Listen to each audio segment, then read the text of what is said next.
নমস্কাৰ প্ৰিয় দৰ্শক, পুনৰ এবাৰ আপোনালোক সকলোকে আমাৰ এই চেনেলটোৰ অন্য এটা খুবেই গুৰুত্বপূৰ্ণ ভিডিঅ'ৰ মাজলৈ সকলোকে স্বাগতম জনাইছো। প্ৰিয় দৰ্শক, আজিৰ এই ভিডিঅ'টোৰ জৰিয়তে আমি আপোনালোকৰ লগত শ্বেয়াৰ কৰিব খুজিছো, আপোনাৰ ঘৰত যদি অপৰাজিতা ফুলৰ গছ আছে তেন্তে কি হয় আপোনালোকৰ ঘৰখনৰ বাবে। লগতে আপোনাৰ ঘৰত কোনটো দিশত কেতিয়াও অপৰাজিতা ফুলৰ গছ ৰাখিব নালাগে আৰু আপোনাৰ ঘৰত অপৰাজিতা ফুলৰ গছ থাকিলে আপুনি কি কাম কৰিব লাগে যাৰ ফলত উন্নতিৰ পথ মুকলি হয় ঘৰখনৰ বাবে। লগতে আপোনাৰ ঘৰখনৰ আপোনাৰ সন্তানৰ সফলতাৰ বাট মুকলি হয় এই গছ ঘৰত থাকিলে কি কাম কৰাৰ ফলত। আপুনি এই গছ কেৱল আপোনাৰ ঘৰত ৰাখিলে বা ৰোপণ কৰিলে নহব, ইয়াৰ আপুনি সঠিক নিয়মসমূহ সুন্দৰভাৱে জানিব লাগিব।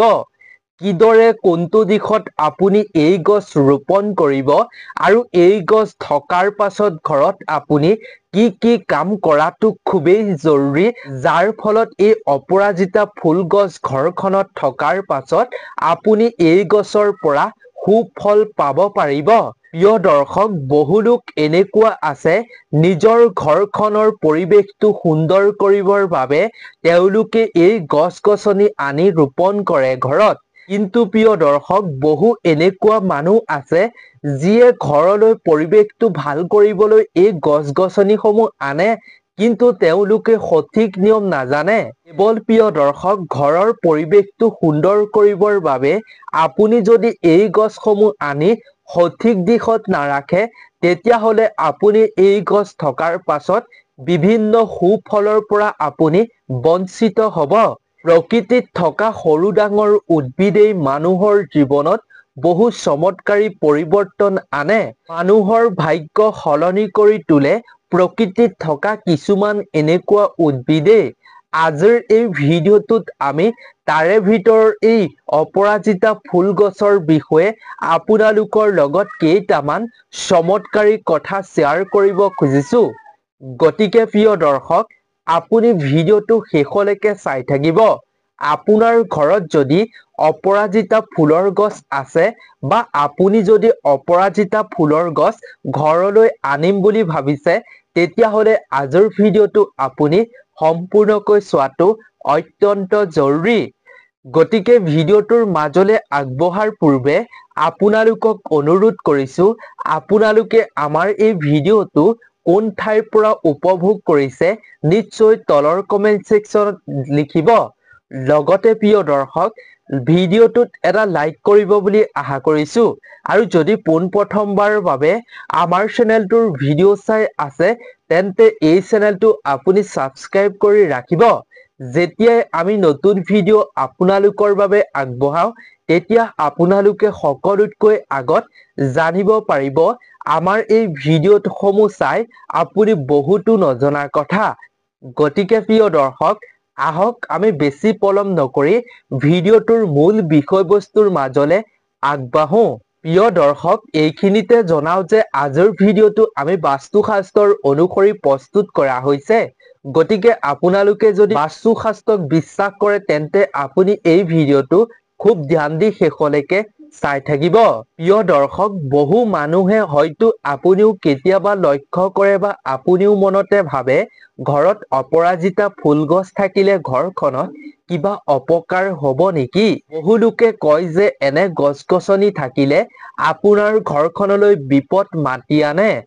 কিন্তু প্ৰিয় দৰ্শক, বাস্তুশাস্ত্ৰই কয় যে ঘৰখনত এই গছ থাকিলে আপোনাৰ ঘৰখনলৈ বিপদ মাতি অনাৰ দৰে হয়। যদি আপুনি সঠিক দিশত সঠিক নিয়মত আপুনি এই গছ ঘৰত নাৰাখে। ইয়াৰ বিষয়ে বাস্তুশাস্ত্ৰত সুন্দৰভাৱে বহুতো কথা উল্লেখ কৰা হৈছে। কেৱল ইমানেই নহয়, বাস্তুশাস্ত্ৰত কোৱা হৈছে যে সঠিক দিশত যদি অপৰাজিতা ফুলৰ গছ থাকে তেতিয়াহ'লে স্বয়ং মা লক্ষ্মী আপোনাৰ ঘৰলৈ আগমন ঘটিব। প্ৰিয় দৰ্শক, লগতে বহু লোকে এইটো বিশ্বাস কৰে যে ঘৰত অপৰাজিতা ফুলৰ গছ থাকিলে বিবাহিত জীৱনত বহুতো সমস্যাৰ সৃষ্টি কৰে, ঘৰখনত অশান্তিৰ সৃষ্টি কৰে। কিন্তু প্ৰিয় দৰ্শক, যিসকলে এই সকলোবিলাক কথা বিশ্বাস কৰে তেওঁলোকে সঠিক দিশত হয়তো এই অপৰাজিতা ফুলৰ গছ ৰোপণ কৰা নাই, যাৰ ফলতেই তেওঁলোকৰ বিবাহিত জীৱনত সমস্যা হৈছে, ঘৰখনত অশান্তিৰ সৃষ্টি হৈছে। এই ভিডিঅ'টো সেই সকল ব্যক্তিয়ে যদি সম্পূৰ্ণকৈ চায় তেতিয়াহ'লে তেওঁলোকে আজিৰ ভিডিঅ'টো চোৱাৰ পাছত সঠিক দিশত ৰোপণ কৰি এই গছ তেওঁলোকে এই সকলো সমস্যাৰ পৰা পৰিত্ৰাণ পাব পাৰিব। বাস্তু শাস্ত্ৰত কোৱা হৈছে এখন ঘৰত অপৰাজিতা ফুলৰ গছ থাকিলে ঘৰখনলৈ শুভ শক্তিৰ আগমন হয়, শুভ ফল কঢ়িয়াই আনে সঠিক দিশত থকা ঘৰখনলৈ। কাৰণ প্ৰিয় দৰ্শক, এই অপৰাজিতা ফুল মা লক্ষ্মীৰ অন্যতম প্ৰিয় হয়। প্ৰিয় দৰ্শক, আপোনালোকক জনাও যে অপৰাজিতা ফুল গছ দুবিধ পোৱা যায়। এবিধ হৈছে বগা অপৰাজিতা ফুল গছ আৰু আনবিধ হৈছে নীলা অপৰাজিতা। গতিকে প্ৰিয় দৰ্শক, এই দুয়োবিধেই মা লক্ষ্মীৰ অতিকৈ প্ৰিয় হয়। লগতে বগা অপৰাজিতা ফুল মহাদেৱৰো অতিকৈ প্ৰিয়। আপুনি যদি মহাদেৱক অৰ্পণ কৰে তেতিয়াহ'লে আপোনাৰ মনোবাঞ্ছা পূৰ্ণ কৰিব মহাদেৱে। লগতে এই ফুল মহাদেৱক অৰ্পণ কৰিলে আপুনি শনি দেৱতাৰ কৃপাও লাভ কৰিব পাৰিব। আপুনি যদি শনিবাৰৰ দিনটোত শনি দেৱতাৰ চৰণত আপুনি বগা অপৰাজিতা ফুল বা নীলা অপৰাজিতা ফুল অৰ্পণ কৰে তেনে ক্ষেত্ৰত আপুনি বিভিন্ন শনিৰ দোষৰ পৰা উপশম বা মুক্তি পাব পাৰিব। জীৱনৰ পৰা বিভিন্ন বাধা অশুভতা দূৰ হৈ পৰিব শীঘ্ৰেই। প্ৰিয় দৰ্শক, এতিয়া আমি প্ৰথমেই জানি লওঁ আহক, এখন ঘৰত বগা অপৰাজিতা ফুলৰ গছ থাকিলে কি হয় আৰু নীলা অপৰাজিতা গছ থাকিলে কি কি ঘৰখনৰ বাবে লাভদায়ক হয়। আহক আমি তাৰ বিষয়ে সুন্দৰভাৱে জানি লওঁ। প্ৰিয় দৰ্শক, বগা ৰঙৰ অপৰাজিতা ফুল গছে ঘৰখনলৈ ধন টকাক আকৰ্ষিত কৰে বুলি বাস্তুশাস্ত্ৰত কোৱা হৈছে। বগা ৰঙৰ অপৰাজিতাই ধনৰ লক্ষ্মীক আকৰ্ষিত কৰে। অপৰাজিতা ফুলৰ গছ আপোনাৰ ঘৰত ৰোপণ কৰিলে ঘৰখনৰ প্ৰতিজন ব্যক্তিৰ জীৱনলৈ কোনো ধৰণৰ সংকট অহাৰ সম্ভাৱনাই একেবাৰে নাথাকে। সকলো সংকট বা বিপদৰ পৰাই ৰক্ষা হৈ থাকে ঘৰখনৰ প্ৰতিজন সদস্যই।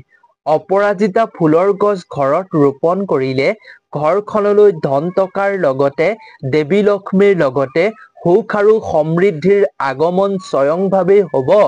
আপোনাৰ ঘৰৰ পৰা সকলো ধন টকা পইচা অশান্তি হাই কাজিয়াৰ সমস্যা দূৰ হৈ পৰিব অতি শীঘ্ৰেই।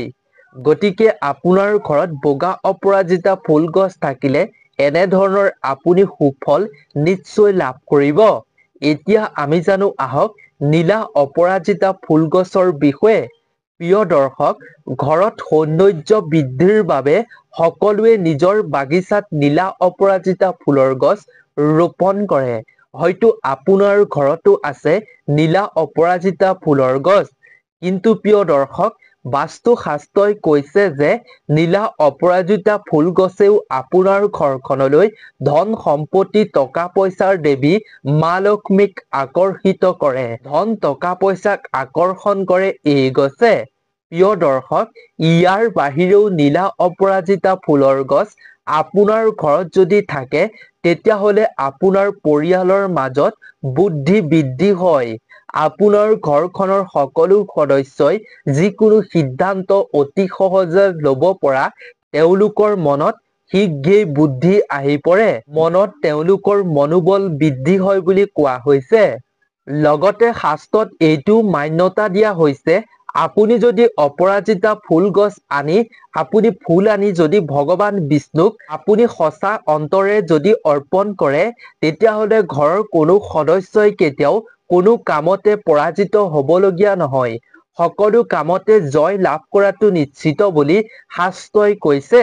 ইয়াৰ বাহিৰেও শাস্ত্ৰই কৈছে যে শনি দেৱতাক এই নীলা অপৰাজিতা ফুল যদি অৰ্পণ কৰে তেতিয়াহ'লে শনিৰ মহা দশাৰ পৰা আপুনি মুক্ত পাব পাৰিব।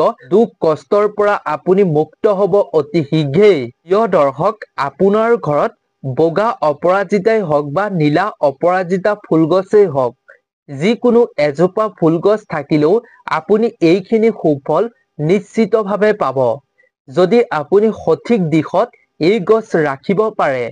গতিকে আহক আমি এই সঠিক দিশনো কি এই অপৰাজিতা ফুলগছ ৰখাৰ তাৰ বিষয়লৈ আগবাঢ়ো।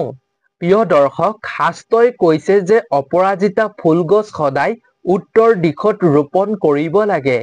এনে কৰিলে অপৰাজিতা ফুলগছে আপোনাক শুভ ফল প্ৰদান কৰিব। ইয়াৰ লগতে ঘৰত সুখ আৰু সমৃদ্ধিৰ আগমন হ'ব।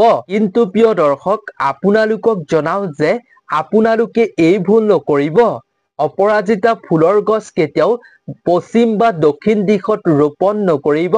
যিসকলে পশ্চিম বা দক্ষিণ দিশত ৰোপণ কৰে তেওঁলোকে এই শুভ ফলখিনিৰ পৰা বিৰত হৈ থাকে, বঞ্চিত হৈ থাকে, যাৰ ফলত তেওঁলোকে ভাবে যে অপৰাজিতা ফুলে একো সুফল প্ৰদান নকৰে। কাৰণ আপুনি সঠিক দিশত ৰখাই নাই এই গছ।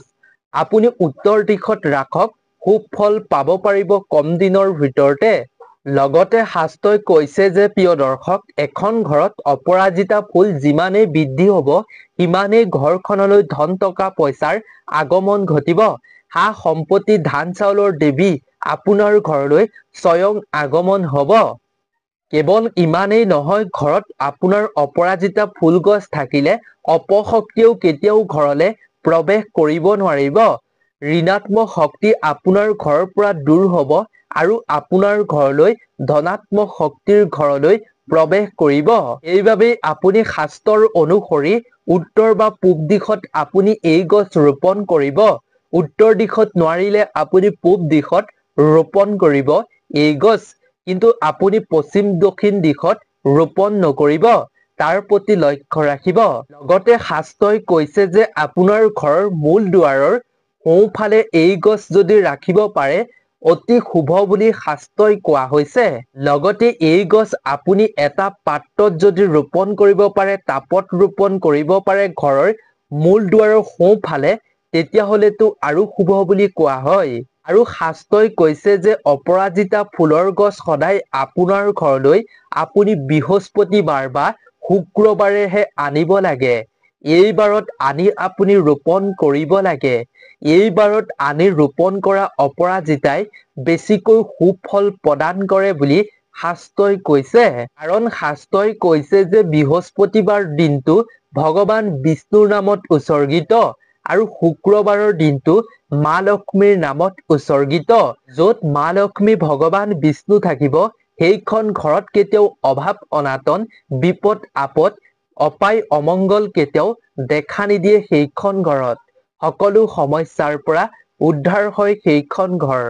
সেইবাবেই আপুনি যদি ভগৱান বিষ্ণু আৰু লক্ষ্মী দেৱীৰ কৃপা পাব বিচাৰে তেন্তে বৃহস্পতিবাৰ আৰু শুক্ৰবাৰে আপুনি আনি ৰোপণ কৰিবলৈ চেষ্টা কৰিব নীলা অপৰাজিতা বা বগা অপৰাজিতা ফুলগছ।